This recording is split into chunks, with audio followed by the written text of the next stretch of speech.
میں آپ کو صرف موٹی موٹی بات بتانا چاہتا ہوں کہ میں نے یہ کیوں کیا ہے. اس آدمی نے سب کچھ بدنیتی پہ کیا. اس نے میرے فنڈامنٹل رائٹس، میرے جو بنیادی حقوق جو میرا آئین دیتا ہے، اس کی خلاف ورزی کی. اس نے نیب کے قانون توڑے مجھے پکڑنے میں. اور اس صرف ہرجانہ نہیں کر رہا، میں اس کو کمپلینٹ کروں گا سپریم جوڈیشل کاؤنسل میں اس کا. میں صرف آپ کو موٹی موٹی چیزیں بتاتا ہوں کہ اس نے کیا کیا ہے. 28 اپریل کو، ذرا اب یہ غور سے سننا ہے، 28 اپریل کو فیصلہ ہوتا ہے کہ میرے اوپر یہ جو انکوائری کر رہے تھے اس کو انویسٹیگیشن میں تبدیل کرنا ہے. آپ سب کے لیے سمجھنا یہ ہے کہ جب انکوائری سے انویسٹیگیشن میں تبدیل ہوتی ہے تو پہلے میرے سے پوچھا جاتا ہے کہ مجھے انکوائری رپورٹ دکھائی جاتی ہے کہ میرے خلاف کمپلینٹ ہے کیا اور یہ کیوں تبدیل کیا جا رہا ہے انویسٹیگیشن کے اوپر. مجھے کوئی اس کا علم نہیں ہوتا، بلکہ 30 اپریل کو اس کے 2 دن بعد اخبار میں رپورٹ آتی ہے. کسی اخبار میں لکھا ہوتا ہے کہ جی انکوائری انویسٹیگیشن سے گئی. میرے وکیل نے فوری طور پہ اسلام آباد ہائی کورٹ کہا کہ جی کیا، ہمیں تو پتہ ہی نہیں ہے اس کا. لیکن ذرا آپ دیکھتے رہیں کہ 28 سے جب مجھے پتہ ہی نہیں ہے کہ انکوائری کیا ہے، میرے پاس رپورٹ ہی نہیں ہے. انکوائری کی رپورٹ میرے پاس پہلی دفعہ آتی ہے جب یہ مجھے جیل میں ڈالتے ہیں. یہ نیب کے قانون کی خلاف ورزی ہے. اب بدیتی دیکھیں کہ 28 کو وہ انویسٹیگیشن کرتے ہیں، 1 مئی کو میرا وارنٹ نکل جاتا ہے. 3 دن کے بعد میرا وارنٹ نکل جاتا ہے. اور وارنٹ بھی اس دن نکلتا ہے جس دن پبلک ہالیڈے ہوتا ہے، 1 میں پبلک ہالیڈے ہوتا ہے. 8 دن پتہ نہیں چلتا کہ میرا وارنٹ ہے، چھپا لیتے ہیں وارنٹ کو. اور پھر اس کو مجھے عدالت میں جب بیٹھا ہوتا ہوں، اسلام آباد کی عدالت میں جب بیٹھا ہوتا ہوں تو تب پتہ چلتا ہے کہ میرے اوپر اٹیک ہوتا ہے رینجرز کا. پولیس کیوں نہیں؟ رینجرز آپ تب استعمال کرتے ہیں جب کوئی بہت بڑا مجرم ہو، جب کوئی وہ دہشت گرد ہو یا جب اسے کوئی خطرہ ہو. میں تو جب اسلام آباد 9 تاریخ کی صبح کو نکلا تھا، میں نے ویڈیو ریکارڈ کی تھی کہ اگر آپ نے مجھے پکڑنا ہے تو آپ مجھے وارنٹ دکھائیں اور مجھے پکڑ لیں. وہ کوئی ڈرامے نہ کریں جو میرے گھر پہ باہر آ کے انہوں نے کیا. اس کے باوجود رینجر سے مجھے پکڑا، توڑ پھوڑ کی گئی، میرے سر پہ ڈنڈا لگا، لوگوں کو مارا، خون نکلا لوگوں کے. سٹاف جو تھا اس کو انہوں نے مارا، جو وہاں بیچارہ رجسٹری آفس کا سٹاف تھا. اور پھر جس طرح مجھے وہ لے کے گئے، ساری دنیا میں وہ تصویریں گئی کہ جس طرح کوئی بڑے کوئی مجرم کو، دہشت گرد کو پکڑ کے لے کے جا رہے ہیں. یہ سارا نیب چیئرمین کے آرڈرز کے اوپر ہوا. اب یہ دیکھیں سیکشن 24، جب آپ اریسٹ وارنٹ کرتے ہیں نیب میں تو یہ 4 چیزیں ہونی چاہیے آپ کو اریسٹ کرنے سے پہلے، کہ یہ 4 وجوہات ہونی چاہیے جس کی وجہ سے وہ آپ کو اریسٹ کرتے ہیں. نمبر 1 کہ بار بار مجھے نوٹسز گئے اور میں اس کا جواب نہ دوں. مجھے نوٹس ہی نہیں کسی نے بھیجا تو میں جواب کیا دیتا؟ تو پہلا غلط. دوسرا کہ میں مفرور ہوں، کہ میں بھاگا ہوا ہوں. میں عدالت کے اندر بیٹھا ہوا، میں مفرور کیسے ہوں؟ میں تو ہائی کورٹ کے اندر بیٹھا ہوا تھا، وہ بھی غلط. تیسرا کہ میں ایویڈنس کو چینج کر رہا ہوں. ایویڈنس ساری گورنمنٹ کے پاس پڑی تھی. القادر کی ساری ایویڈنس، یا وہ NCA والی، وہ ساری ان کے کیبنٹ پہ پڑی تھی، اور یا انہوں نے ساری القادر کی ساری چیزیں منگوا لی تھی، وہ ان کے پاس پڑی تھی. تو میں نے ٹیمپر کیسے کرنا تھا؟ یعنی میں نے اس کو چینج کیسے کرنا تھا، تبدیل کیسے کرنا تھا؟ اور پھر بار بار ایک چیز کرتا جائے آدمی، ریپیٹ کرتا جائے ایک جرم، پھر اٹھاتے ہیں. تو ان 4 میں سے بتائیں کہ کون سی میں نے غلطی کی تھی جو مجھے انہوں نے ایک دہشت گرد کی طرح، جس طرح مجھے انہوں نے اٹھایا ہے، یہ 4 ایک پوائنٹ بھی نہیں میٹ کر رہا تھا. اس کے علاوہ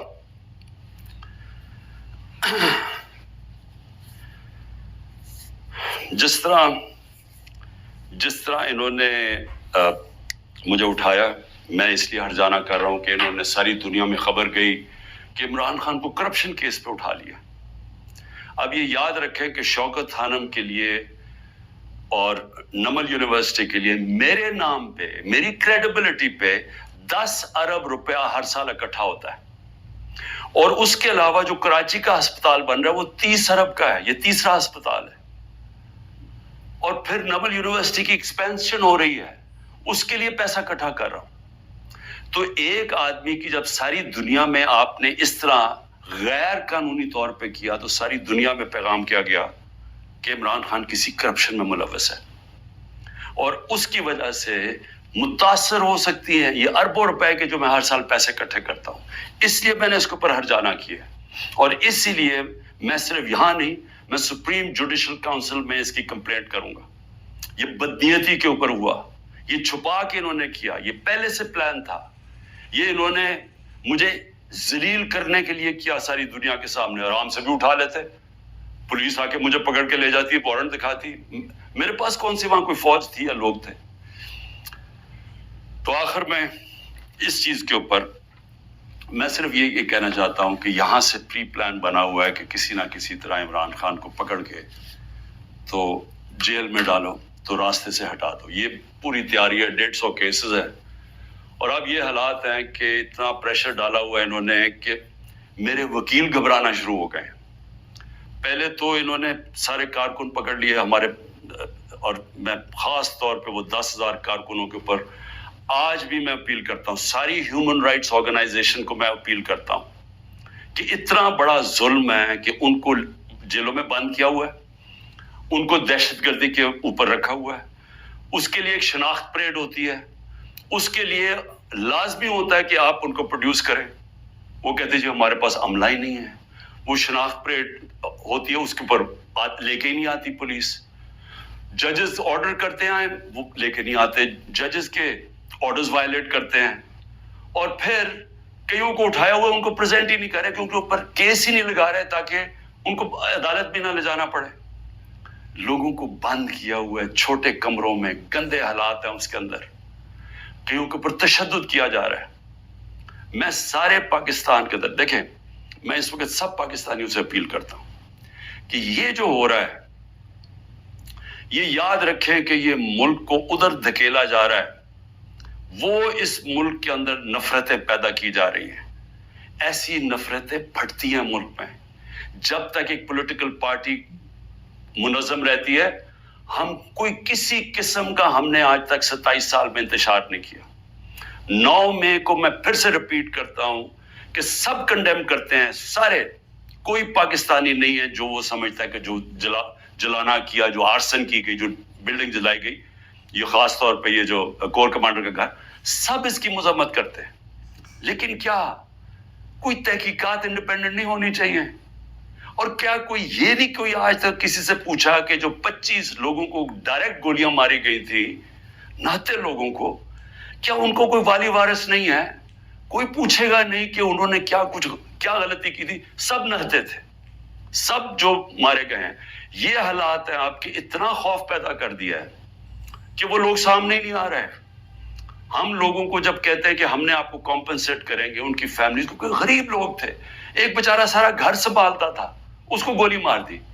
وہ اتنے ڈرے ہوئے ہیں ان کے گھر والے لوگ کہ وہ سامنے نہیں آ رہے. اب ایسی فضا پیدا کی ہوئی ہے، چھپے ہوئے ہیں لوگ، کہتے ہیں جی ہم نے سامنے نہیں آنا. اور کارکنوں کا یہ حال ہے کہ ہمیں پتہ ہی نہیں پوری طرح چل رہا کہ کتنے کارکن اندر ہیں، کتنے جیلوں میں، کیونکہ وہ چھپے ہوئے ہیں.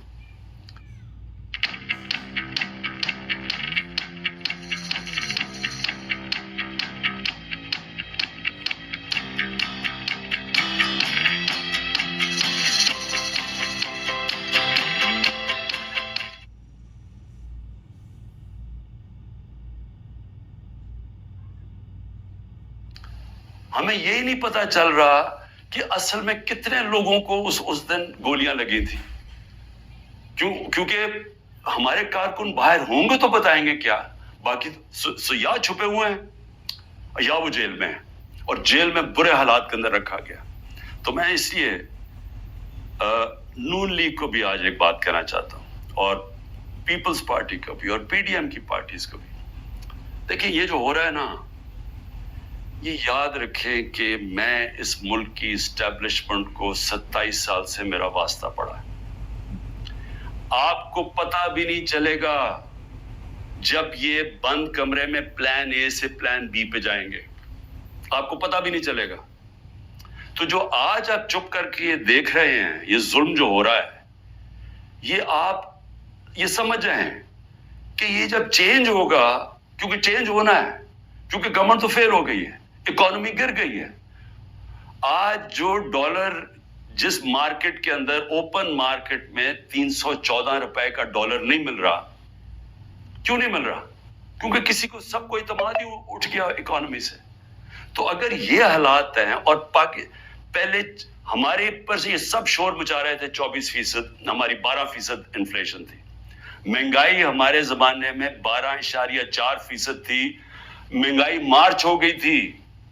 سارے ٹی وی شوز کے اوپر لوگوں کے پاس جاتے تھے، جی بتائیں کتنی مہنگائی ہے. آج کے فگرز مہنگائی کے 38% مہنگائی ہے، 3 گنا سے زیادہ ہے. اور آج جو حالات ہیں لوگوں کے، نہ مہنگائی کنٹرول ہو رہی ہے، فیکٹریاں بند ہو رہی ہیں، بے روزگاری بڑھ رہی ہے. آگے انٹرنیشنل میڈیا کے لوگ، جو فائنانس کے لوگ ہیں، وہ سمجھ رہے ہیں کہ ڈیفالٹ کرنے جا رہا ہے پاکستان. ان حالات کے اندر یہ اگر آپ سمجھتے ہیں پی ڈی ایم والوں کہ آپ بڑی دیر بیٹھے رہیں گے یہاں، میں آپ کو یقین دلاتا ہوں کہ جب پلان بی بنے گا، ہو سکتا ہے آپ ادھر پھنس جائیں. جو آج ہمارے سے ہو رہا ہے، ہو سکتا ہے آپ سے بھی یہ ہو. اور یہ مجھے یہ کہنا کہ جی ہمارے زمانے میں یہ ہوا تھا، اس سے بڑا جھوٹ کوئی بول نہیں سکتا. مجھے یہ بتائیں کہ ہمارے زمانے میں کب یہ ہوا تھا؟ کتنے لوگوں کو تشدد کیا گیا جیل میں؟ کتنے گھر توڑ کے اندر گھس کے عورتوں کے سامنے اٹھا کے لے گئے؟ اگر وہ آدمی نہیں ملا تو ان کے رشتہ دار اٹھا کے لے گئے. کتنے گھروں میں ایسے ہوا تھا؟ مجھے یہ آج تک بتائیں کہ ہم نے کتنے دہشت گردی کے کیسز کیے تھے. مریم نواز نے جا کے جب پتھراؤ کروایا تھا نیب کے اوپر، کتنے دہشت گردی کے کیسز ہوئے تھے. کس کے اوپر اس طرح کے 150 کیسز کیے گئے جو میرے پہ؟ 4 کیسز میرے اوپر کیے گئے ہیں، کرمنل کیسز، جب میں نظر بند تھا 4 دن وہاں نیب جیل میں. تو جس طرح کی یہ آپ حرکتیں کر رہے ہیں اور یہ ہونے دے رہے ہیں حرکتیں، اور یہ کہہ کہ جی ہمارے زمانے میں یہ ہوتا تھا، یہ سمجھ جائیں کہ یہ بڑی جلدی چینج ہو سکتا ہے. یہ ابھی آپ بڑے خوش ہیں کہ جی تحریک انصاف، اس لیے نہیں کہ ہم نے آپ سے کوئی ظلم کیا تھا. میں پھر سے ریپیٹ کرتا ہوں، 95% کرپشن کے کیسز اب پہلے آپ کے زمانے میں بنے ہوئے تھے. اسحاق ڈار آپ کے زمانے میں بھاگا، نواز شریف کے بیٹے آپ کے زمانے میں بھاگے. یہ جو کیسز بنائے ہوئے تھے، یہ سارے آپ کے زمانے میں ہوئے ہیں. صرف پھر سے شہباز شریف کے جو 16 ارب کا ایف آئی کا کیس تھا اور جو نیب کا کیس تھا، وہ ہمارے زمانے میں بنا تھا 8 ارب کا. اور وہ میں آج بھی کہتا ہوں کہ اس سے کلیئر کٹ کیس ہے ہی کوئی نہیں. زمین کے قبضے جو چھڑوائے تھے، وہ سارا لینڈ ریکارڈز کے دیکھ کے چھڑوائے تھے. ایک مجھے ادارہ، نہ پولیس آفیسر، کوئی آئی جی، کوئی مجھے آج ایف آئی اے کا آدمی مجھے ایک کہہ دے کہ میں نے کسی کے اوپر کہا کہ انتقامی کارروائی کرو. ایک مجھے بتا دے. کوئی مجھے بتائے جتنی ہم نے بھرتیاں کی ہیں وہ ساری میرٹ کے اوپر کی تھی. کتنے عمران خان کے رشتہ داروں کو امپورٹنٹ جگہوں پہ بیٹھے تھے. اور پھر میڈیا، ذرا میں میڈیا کے اوپر آ جاؤں، کیونکہ میڈیا میں ہمیں بڑی مار پڑی تھی سارا وقت. وہ گورنمنٹ، جس گورنمنٹ نے اس ملک کے اندر کرونا، دنیا مانتی تھی کہ کرونا کا سب سے زیادہ ڈیل اس کے ساتھ اس کو سنبھالا، دنیا مانتی تھی. ہندوستان میں حالات دیکھ لیتے، ارد گرد ایران میں حالات دیکھتے جو ہمارے 2 نیبرز تھے، اور پاکستان میں حالات دیکھتے. اپنے ملک کو جس طرح ہم نے نکالا ہے اور بڑی رسک لے کے، تو میں آج یہ سوال پوچھتا ہوں کہ ہمارے طرف اخبار اٹھا کے دیکھ لیں، جو ہماری مٹی پلیت کی گئی ہے میڈیا میں. اور ایک کیس ڈال دیجیے رانا ثناء اللہ کے اوپر، وہ ڈرگز کا کیس تھا. رانا ثناء اللہ کا اے این ایف نے کیس کیا تھا، جن کے اوپر ایک میجر جنرل صاحب بیٹھے ہوئے تھے. اور ہم نے کیبنٹ میں جب رانا ثناء اللہ کا کیس آیا، کیبنٹ میں پریزنٹیشن مانگی اس سے کہ کہیں غلط کیس تو نہیں کر دیا. اور انہوں نے ایک فریم بائی فریم بتایا کہ یہ کیسے یہ رانا ثناء اللہ پکڑا گیا تھا منشیات میں. میں نے تو کسی کو نہیں کہا، نہ میری کیبنٹ نے کسی کو کہا. تو اس لیے یہ کہنا کہ آپ کے زمانے میں بھی کچھ تھا، ہمارے زمانے میں کچھ نہیں تھا. اور میں آج آپ کو آگے بھی بتا دوں کہ الیکشن جب ہوں گے، یہ میری آج پیشن گوئی مان لیں، جو مرضی کر لیں آپ، جیتنا تحریک انصاف نے انشاءاللہ. تو جب ہم آئیں گے، میں آج آپ کو انشاءاللہ ہم جب آئیں گے، میں آپ کو ابھی بھی یہ کہتا ہوں، میرے سے جو کیا ہے میں تو ان کو معاف کر دوں گا. مجھے قتل کرنے کی جنہوں نے کوشش کی میں معاف کر دوں گا، کیونکہ میں جو امتی ہوں وہ نبی صلی اللہ علیہ وسلم کا ہوں، اور انہوں نے اپنی ذات کے اوپر ہمیشہ معاف کر دیتے تھے. تو میری ذات کے اوپر جو بھی چیزیں میں معاف کر دوں گا. جو میرے گھر میں ہوا، میری بیوی اکیلی گھر میں، جس طرح گھر میرا توڑا گیا باہر سے، جس طرح اٹھا کے لے گئے، مارا لوگوں کو میرے گھر میں آ کے، میرے گھر کے اوپر جو حملے کیے گئے، جب میں ہم تو معاف کر دوں گا. لیکن مجھے بتائیں کہ جن لوگوں کے اوپر اس وقت تشدد ہوا ہے اور ہو رہا ہے، وہ جب نکلیں گے، یا جو اعظم سواتی سے ہوا یا جو شہباز گل سے ہوا، تو کیا وہ معاف کریں گے؟ کیا یہ جو عمران ریاض کو اٹھایا، یا جو ارشد شریف، یہ جس طرح اس کی کیا فیملی معاف کرے گی؟ کیا یہ جو ورکرز جب نکلیں گے جن کو جانوروں کی طرح رکھا گیا ہے، کیا ان کو پتہ ہے کون کون سے؟ اور پولیس والوں نے زیادہ تر اچھا برتاؤ، ان کی بری رپورٹس نہیں ہے، نامعلوم افراد نے زیادہ ظلم کیا، لیکن کئی گلو بٹ جو انہوں نے شامل کیے، کیا ان کو معاف کر دیں گے؟ جنہوں نے 25 مئی کو کیا، ہم نے چپ کر کے بیٹھ گئے، ہم نے کسی کو سزا ہی نہیں دی جب 25 مئی کو انہوں نے ظلم کیا تھا. تو کیا اب ہم معاف کر دیں گے؟ یہ جو ورکر جب نکلیں گے وہ ڈیمانڈ نہیں کریں گے کہ جن سے ظلم کیا گیا؟ تو اتنے انتہا پہ جو آپ لے کے جا رہے ہیں، یہ یاد رکھیں کہ کہیں پلان بھی بن گیا تو آپ اسی جگہ پہ پھنس جائیں گے. اور میری میڈیا سے میں پھر میڈیا سے پوچھتا ہوں کہ اب تو انہوں نے مکمل طور پہ عمران خان کا نام ہی اب نہیں لے سکتے اب ٹی وی چینلز پہ، یہ اب نئی چیز ہے. اگر عمران خان کا ٹی وی چینلز پہ نام نہیں لے سکتے تو اب میں سوچ رہا ہوں کہ ٹی وی چینلز پہ گفتگو کیا ہوگی شام کو. میں اور بھی سوچ رہا ہوں کہ اس کا مطلب مریم نواز کی تو اب تقریریں دکھائی نہیں سکیں گے، کیونکہ اس کی تقریر ہی ختم ہو جائے گی اگر اس میں عمران خان کا نام نہ ہوا. یعنی اس طرح سے کیا ملک میں کیا لوگ اتنے بیوقوف ہیں کہ اگر آپ یہ نہیں کریں گے تو اس سے وہ بھول جائیں گے لوگ P T I Imran Khan کو. میں پھر سے آپ سے کہتا ہوں کہ یہ جو لوگوں سے کیا جا رہا ہے، ہمارے لوگوں سے جو میرے سے کیا جا رہا ہے، میں اپنا اس لیے نہیں زیادہ بات کرتا کہ ٹھیک ہے میں تو تیار ہوں ہر چیز کے لیے. پہلے تو رانا ثناء اللہ کہتا ہے کہ عمران خان کی جان کو شدید خطرہ ہے، ٹی وی پہ جا کے کہتا ہے. پھر میرا جو انچارج تھا کرنل عاصم یہاں کا سیکیورٹی کا، اس کو وہ غائب ہو جاتا ہے. جو گاڑیاں جو پروٹیکشن دینے والی جو بلٹ پروف ہیں، وہ سوائے ایک کے باقی ساری وہ 3 جو گاڑیاں تھیں وہ غائب ہو جاتی ہیں، ان کو پکڑ کے امپاؤنڈ کر لیتے ہیں. پھر ارد گرد اس وقت جو ہمارے قریب تھا اس کے پر وارنٹ نکال دیے.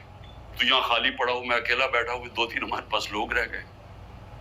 اور پھر آتے ہوئے اب لوگ ڈرتے ہیں کیونکہ اگر کوئی یہاں آئے گا تو ان کو ڈر ہے کہ باہر کوئی انفارمنٹس پکڑے جائیں گے، تو وہ بھی آئسولیٹڈ ہو، وکیل صرف آ سکتے ہیں. لیکن میرا سوال یہ ہے کہ کیا اس سے میں پیچھے ہٹ جاؤں گا؟ اور پھر جو حربے استعمال کیے گئے، مجھے بڑا افسوس ہوا کہ رات میری بھانجی کا خامد، جس کا کوئی تحریک انصاف سے تعلق نہیں ہے، اس کا جو باپ اور فیملی وہ ساری نون لیگ میں ہے، اس کو کل رات اٹھا کے لے گئے. تو ایک بہن کے گھر میں چھاپے مارے ہیں انہوں نے گھر جا کے. تو یہ جو ساری حرکتیں ہیں، کیا اس سے عمران خان پیچھے ہٹ جائے گا؟ اور پھر میں نے ایک کمیٹی بنائی جس میں پرویز خٹک اور اسد کیسر تھے. ان کو دعوت ملی جی کہ ہاں اسٹیبلشمنٹ سے کیا ہے ہمارے سے بات چیت کریں. وہ ادھر جاتے ہیں، ادھر ان کو سیف ہاؤس میں بٹھا لیتے ہیں. وہ ابھی بھی جب تک مجھے خبر آ رہی ہے ابھی وہ سیف ہاؤس میں بیٹھے ہوئے. انہیں کہہ رہے ہیں کہ تب آپ کو ہم چھوڑیں گے جب آپ یہ کہیں گے کہ ہم تحریک انصاف سے ہم اس کو چھوڑ رہے ہیں، تحریک انصاف اور عمران خان. تو اصل میں یہ جب آپ یہ حرکت یہ جو کر رہے ہیں کیا آپ کو سمجھ ہے کہ آپ لوگوں سے کیا پوچھ رہے ہیں جب آپ کہتے ہیں کہ آپ تحریک انصاف سے علیحدہ ہو رہے ہیں؟ کیا اندازہ ہے کہ یہ کیا رہے ہیں آپ یہ کہہ رہے ہیں کہ آپ پالیٹکس چھوڑ دیں، کیونکہ جس وقت جو اس وقت تحریک انصاف کو چھوڑے گا، یہ میں آج آپ کو رائٹنگ میں دے رہا ہوں کہ اس کو لوگوں نے ووٹ نہیں ڈالنی۔ تو جو ہمارے سارے لوگ اتنی مشکلوں کے باوجود ہمارے ساتھ کھڑے ہیں، نظریاتی طور پہ بھی کھڑے ہیں، وہ جو ظلم ہو رہا ہے اس کے اوپر بھی وہ لوگ کھڑے ہو گئے کہ ہم نہیں جاتے، لیکن ان سب کو یہ بھی پتا ہے کہ جو چھوڑے گا اس کی اس وقت پالیٹکس ختم ہو جائے گی۔ تو یہ جو ان دونوں کو، ہمارے سینئر لوگوں کو، میں نے تو اس لیے کہا تھا کہ بات چیت شروع کریں گے، وہ بات چیت کرنے گئے، ان کو ہی بٹھا لیا۔ تو اس کا مطلب کہ بات چیت نہیں کرنا چاہتے ہیں۔ اس کا مطلب یہ کہ یہاں فیصلہ ہوا ہے بند کمروں میں کہ پارٹی کو ختم کرنا ہے، عمران خان کو اکیلا کر دینا۔ عمران خان اکیلا ہو چکا ہے، عمران خان کے تو ارد گرد اب کوئی بھی نہیں ہے، نہ میں کسی کو ٹیلی فون کر سکتا ہوں، نہ میں کسی سے بات کر سکتا ہوں، کہ سب چھپے ہوئے ہیں۔ یا جو میری سینئر لیڈرشپ ہے ان سے مشاورت نہیں کرتے، وہ سارے جیل میں ہیں، یا انہوں نے کہا کہ ہم جی پیچھے ہٹ رہے ہیں، ہم پالیٹکس سے پیچھے ہٹے۔ تو کیا میں سوال یہ پوچھتا ہوں کہ چلے عمران خان کو تو آپ نے آئسولیٹ کر دیا، کیا یہ پاکستان میں اس کی بہتری ہو رہی ہے؟ یہ ہمارا ملک کے لیے بہتر ہے؟ ہماری جو اکانومی بیٹھتی جا رہی ہے، جو غربت بڑھتی جا رہی ہے، بے روزگاری بڑھتی جا رہی ہے، مہنگائی بڑھتی جا رہی ہے، کیا یہ سے ٹھیک ہو جائے گی؟ کیا اندازہ نہیں کہ یہ جو بھی سوچ رہے ہیں، جو بھی یہ سوچ ہے اس کے پیچھے، کیا وہ آگے پاکستان کا بھی سوچ رہے ہیں؟ ایک پارٹی جو ملک کی فیڈرل پارٹی ہے، جو اس وقت سارے صوبوں کے اندر ہے اور سب کو اکٹھا رکھ سکتی ہے، جب اس پارٹی کو توڑنے کی کوشش کی جا رہی ہے اور اس کے لیڈر کو ختم کرنے کی کوشش کی جا رہی ہے، کیا یہ پاکستان میں اس کی بہتری ہے؟ ہمارے ملک کی بہتری ہے اس میں؟ کیا ہم یہ نہیں سمجھتے کہ کوئی اسٹیبلشمنٹ آج تک ملک کو اکٹھا نہیں رکھ سکے؟ جو ہماری طرح کا ملک ہو، جدھر مختلف زبانیں ہوں، جب جس طرح کے یہ حالات کیے جا رہے ہیں، یہ پاکستان سے دشمنی ہو رہی ہے، کیا عمران خان کو اب غدار کہہ کے وہ مان جائے گی؟ لوگ غدار قوم مان جائے گی؟ کیا اندازہ نہیں ہے کہ پبلک اوپینین ہوتا کیا ہے؟ میں گراؤنڈ پہ، میں نے 27 سال گراؤنڈ سے پارٹی بنائی ہے، میں نے کبھی کسی کو ڈیڈی کہہ کے کسی کی ڈکٹیٹر کی کیبنٹ میں نہیں بیٹھا 8 سال پہلے اور پھر پالیٹکس میں آیا، یا میں کسی کی چھت کے اوپر سریے لگاتے لگاتے میں چیف منسٹر نہیں بنا۔ میں نے زیرو سے پارٹی شروع کر کے یہاں پہنچا۔ میں پبلک اوپینین کو جانتا ہوں، جس نے پبلک اوپینین کے اوپر آیا پاور میں، وہ جانتا ہے، وہ سمجھتا ہے۔ میں اس لیے آپ کو کہہ رہا ہوں کہ یہ جو آپ کر رہے ہیں، اس سے پارٹی کمزور نہیں، پارٹی طاقتور ہو رہی ہے، کیونکہ پبلک جڑتی جا رہی ہے اس کے ساتھ، اور لیکن کمزور پاکستان ہو رہا ہے، ہمارے ملک کو کمزور کیا جا رہا ہے۔ ہماری معیشت جب کمزور ہوتی ہے تو سارا ملک کمزور ہو جاتا ہے، اور سب سے بڑی بات کہ پالیٹکس کو فریگمنٹ کیا جا رہا ہے۔ جو پلان مجھے نظر آ رہا ہے وہ یہ ہے کہ ہر پارٹی کو چھوٹی چھوٹی ان کے ووٹیں دے دیں، اور پھر وہ ساروں کو اکٹھا کر کے جب آپ بٹھائیں گے تو سمجھیں گے کہ وہ کمزور قسم کی حکومت ہوگی جو کنٹرول ہو سکتی ہے پیچھے سے۔ تو یہ تو ملک کی تباہی ہے، ملک کی اس وقت ریکوائرمنٹ ہے، جو معاشی تباہی مچ چکی ہے ملک میں، جو ملک جدھر جا کے کھڑا ہو گیا۔ آپ کو تو وہ ایک گورنمنٹ چاہیے جس کو پبلک، جس کے پیچھے کھڑے ہو، پبلک کا مینڈیٹ ہو جس کے پیچھے، جو کہ پھر ملک کو اکٹھا بھی کر سکے اور مشکل فیصلے کر سکے۔ اور مشکل فیصلے کیا ہوتے ہیں؟ ملک کو ری اسٹرکچر کر سکے، گورننس سسٹم ٹھیک کر سکے، رول آف لا لے کے آئے پاکستان میں، وہ انویسٹمنٹ کی انوائرمنٹ بنائے تاکہ انویسٹمنٹ تو آنی شروع ہو، اور تو چھوڑے بیرون ملک پاکستانی سب سے بڑا اثاثہ ہے۔ جس وقت ہم نے ملک میں قانون کی حکمرانی کی، ان کی انویسٹمنٹ آ جائے گی، لیکن یہ تو اس کو دوسری طرف جا رہے ہیں، اس پہ تو پاکستان میں امید ہی ختم کرتے جا رہے ہیں۔ اور میں آخر اپنی بات ختم کرتا ہوں اپنے ورکرز کے لیے، کہتے ہیں کہ جتنے بھی میرے ورکرز ہیں، وہ جس طرح بھی میری ان تک آواز ہے، مجھے پتا مشکل ہے وقت، چن کے ہر تھانے کو حکم دیا گیا کہ پی ٹی آئی کا کوئی کارکن ہے تو اس کو پکڑو یا اس کو دباؤ یا اسے کہو اپنی وہ کہے کہ جناب میں آج پاکستانی فوج کے ساتھ کھڑا ہوں اور میں تحریک انصاف چھوڑ رہا ہوں۔ ہم سارے پاکستانی فوج کے، میں بار بار کہ ہم سب فوج کے ساتھ کھڑے، کون نہیں کھڑا ہوگا اپنی فوج کے ساتھ جس نے آپ کی ملک کی حفاظت کرنی ہے؟ لیکن یہ ایک آڑ لے کے کہ جی وہ 9 مئی کو پاکستان تحریک انصاف کو ایک بالکل ایک اس کے اوپر پورا کریک ڈاؤن کر دو اس کا بہانے میں، تو میں اپنے سارے کارکنوں کے صبر کریں، مشکل وقت ہے، آپ کے لیے مشکل وقت ہے، میرے لیے سب سے زیادہ مشکل وقت ہے۔ مشکل وقت کیوں ہے؟ کیونکہ سارا دباؤ انہوں نے میرے پر ڈالا ہوا ہے، تو جب تک میں کھڑا ہوں، جب تک یہ سارے حربے استعمال کر رہے ہیں مجھے پکڑنے کے، کوئی نہ کوئی کیس میں تو پکڑ ہی لیں گے کہ اتنے زیادہ کیسز ہیں، اور اگر میرے وکیل اب ڈرنا شروع ہو گئے ہیں تو میں خود تیاری کر رہا ہوں کہ میں خود ہی پھر مجھے اپنے کیسز عدالت میں جانا پڑے گا، لا پڑھنے کی بھی کوشش کر رہا ہوں۔ سمجھ بھی ویسے میں نے اتنی دفعہ عدالتوں کے چکر لگائے کہ میں کافی سمجھ بھی گیا ہوں کہ قانون کیا ہوتا ہے، تو میں وہ بھی تو لگ تو ایسے رہا کہ وہ وکیل بھی آخر میں چھوڑ جائیں گے، لیکن عمران خان جب تک زندہ کھڑا رہے گا اپنے ملک کی حقیقی آزادی کے لیے۔ اور میرے کارکنوں، آپ اس کو پالیٹکس نہ سمجھیں، آپ ایک دن دنیا کہے گی کہ یہ وہ لوگ ہیں جو کھڑے تھے پاکستان کی حقیقی آزادی کے لیے اور انہوں نے قربانیاں دی اپنے ملک کو آزاد کرنے کے لیے۔ پاکستان زندہ باد۔